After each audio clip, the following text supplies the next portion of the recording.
워렌 버핏 이러면 투자의 귀재다.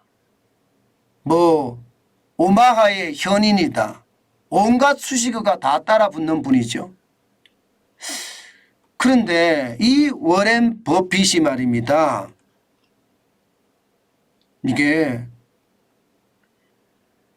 주택시장에 투자를 했어요.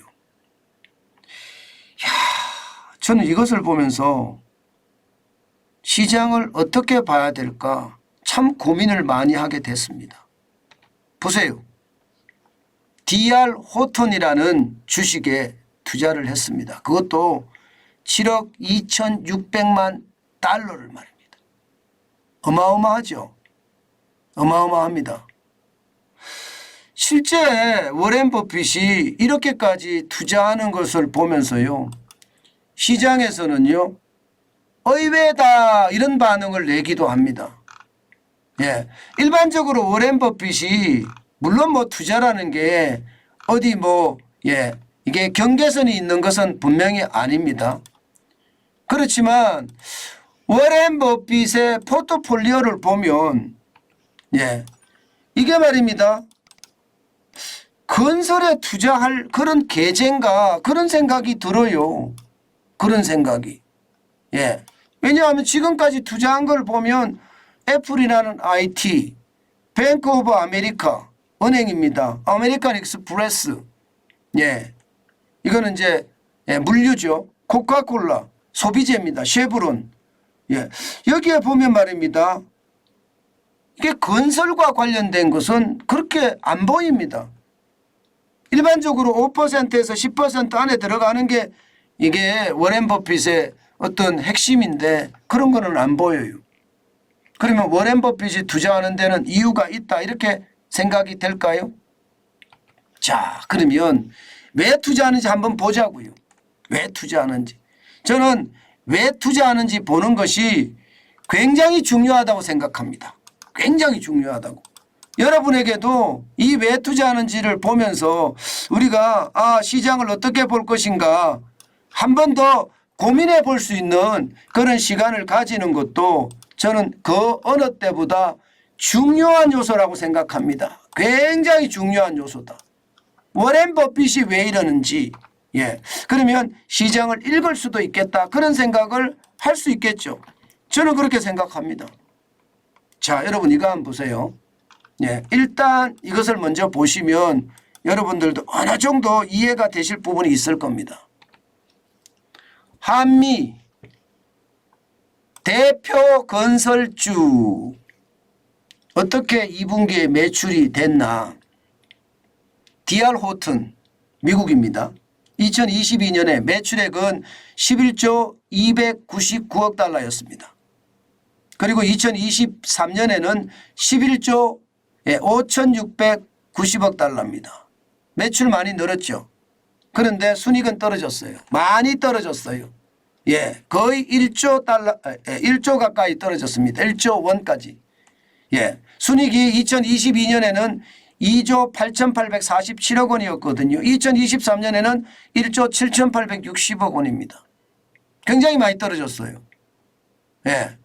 현대건설도 마찬가지입니다. 우리건설도 보면 5조 5,797억 원이 2023년엔 7조 1,633억 원까지 됩니다. 그런데 순이익은 2,249억 원에서 2,123억 원으로 떨어졌습니다. 이게 여러분 순이익이 떨어질 수밖에 없겠죠. 인건비 많이 올라갔죠. 원자재값 많이 올라갔죠. 게다가 인플레이션까지 겹쳤으니 이게 말입니다. 기업의 비용은 늘어날 대로 늘어났을 거예요. 특히 원자재 가격과 인건비가 워낙 많이 늘어나는 바람에 이게 그만큼 말입니다. 수익 구조가 떨어졌을 거예요. 그런데 일반적으로 투자할 때 말입니다. 수익 구조가 떨어졌을 때 투자를 합니다. 제가 여러분들에게 말씀을 드릴 때도 순이익이 10% 밑으로 쭉 빠지면 그때는 사고 순이익이 10% 위로 15%까지 올라가면 팔아라. 그러면 순이익이 떨어질 때 사서 순이익이 올라갈 때 파는 게 좋다. 그 말씀 제가 여러 번 드렸죠. 그거와 비슷하게 보시면 됩니다. 결국은 건설주가 올라갈 거다 이렇게 보는 거죠. 실제 시장에서 보는 것과 정반대로 봅니다. 왜냐하면 시장에서는요. 지금 시장이 심상치 않다. 예, 기존 주택 판매가 6월에 416만 건이 거래가 됐는데 7월에는 407만 건이 거래가 돼서 오히려 떨어졌다. 오히려 떨어졌다. 아니 기존 주택 판매가 떨어지니까 시장이 나빠지는 거라고 읽을 수 있잖아요. 게다가 전미주택건설협회에서 발표하는 주택시장지수 이것도 굉장히 중요하거든요. 7월에 56에서 8월에 50으로 떨어졌다. 그런데 왜 법빗은 투자를 했을까? 이것을 보면서 여러분 법빗은 어디에 중점을 뒀나 하면 말입니다. 바로 이거예요. 금리. 은행 모기지협회 30년 모기지 금리가 8월 23일 현재 7.31%거든요. 이게 2020년이나 2021년에 대비해 보면 2배가 넘습니다. 2020년 12월에 2.86%고요. 2021년 9월 29일에 3.1%면 2배가 훨씬 넘죠. 2배가. 자, 이렇게 되면 여러분, 이렇게 되면 아무래도 기존 주택을 안 팔 거라는 거예요. 기존 주택을. 모기지 금리가 저렇게 센데 내가 기존 주택을 팔아서 신규 주택으로 옮겨간다? 아니면 기존 주택을 팔고 더 나은 주택으로 옮겨간다? 안 하겠다는 거예요. 당분간. 대신에 신규 주택은 나간다. 이거 신규 주택은. 실제로 신규 주택이 나가고 있습니다.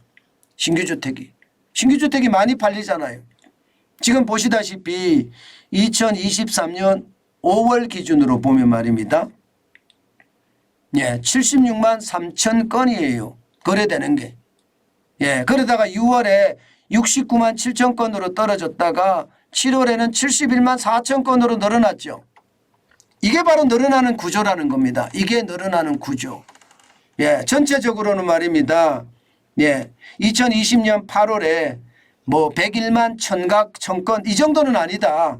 2021년 3월에 102만 천건 이 정도는 아니지만 지금 시장이 뭔가 신규 시장을 중심으로 올라가고 있는 것은 아닐까. 그렇게 보인다는 거 아니겠습니까? 이것은 어떻게 생각하면 여러분 시장이요. 지금 굉장히 빨리 변하고요. 그 변화 속에서 결국은 건설주가 올라간다. 워렌 버핏은 그렇게 판단하는 겁니다. 그럼 우리는 어떨까요? 대한민국은 어떨까요? 대한민국은 여러분도 알다시피 건설주가 침몰했다고 해도 과언이 아닙니다. 침몰했다고 해도. 왜? 그만큼 말입니다. 건설의 악재는 천지였어요. 건설의 악재는. 건설주를 보고 있으면 이게 무섭다 이렇게 얘기할 만큼 지금 많이 떨어져 있거든요. 지금 현대건설만 하더라도 35,800원이거든요. 35,800원. 진짜 많이 떨어져 있는 거죠. 2020년에 3월 27일에 18,632원까지 떨어졌던 거에 비하면 많이 올랐지만 최고가 77,254원에 비해서는 굉장히 저평가되어 있다. 시장은 그렇게 보는 거죠. 그렇게 보는 겁니다. 그만큼 시장의 분위기가 우리나라 같은 경우는 건설회사들이 굉장히 저평가되어 있다. 저평가되어 있기 때문에 시장을 저는 계속 바라본다 이렇게 보는 겁니다. 저는 그것이 말입니다. 결국은요. 시장을 살려가는 일이 아닐까. 저는 그런 생각도 해보거든요. 여러분 시장이라는 게 저는 그렇다고 봐요. 시장이라는 게 항상 말입니다. 변화하는 게 맞아요. 그리고 우리가 보더라도 건설주는 진짜 많이 떨어졌구나. 광주에서 무너지고 또 검단에서 무너지고 게다가 무량판 구조에 대한 어떤 의심까지도 굉장히 커지니까 이거 봐라. 결국은 시장은 많이 폭삭 내려앉았다. 이렇게 볼 수 있습니다.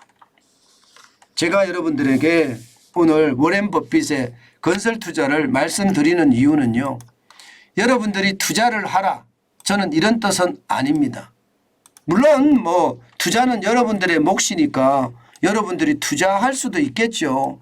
투자할 수도. 그러나 굉장히 중요한 것은요.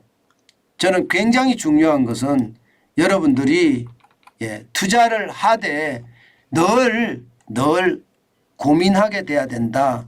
저는 그런 이야기를 여러분께 드리고 싶은 겁니다. 저는 시장이라는 게 그렇게 돌아간다고 생각을 하거든요. 그만큼 많이 달라질 수 있다고 생각하는 게 시장이다. 건설 시장은 한번 유심히 볼 필요는 있습니다. 그런데 저는 관심이 없습니다. 저는 저축하는 데만 관심이 있거든요. 저는 팔 수가 없잖아요. 팔 수가. 저는 샀다 팔았다 할 수가 없어요. 그렇기 때문에 제가 관심을 가지기에는 굉장히 힘들다 이렇게 얘기할 수가 있는 겁니다. 계속해서 사서 쟁여놓는 게 제가 하는 일인데 저는 그렇게는 못하거든요. 그래서 건설주를 여러분들도 한번 지독하게 쳐다보는 것도 나쁘지 않겠구나. 저는 그런 생각 해봅니다.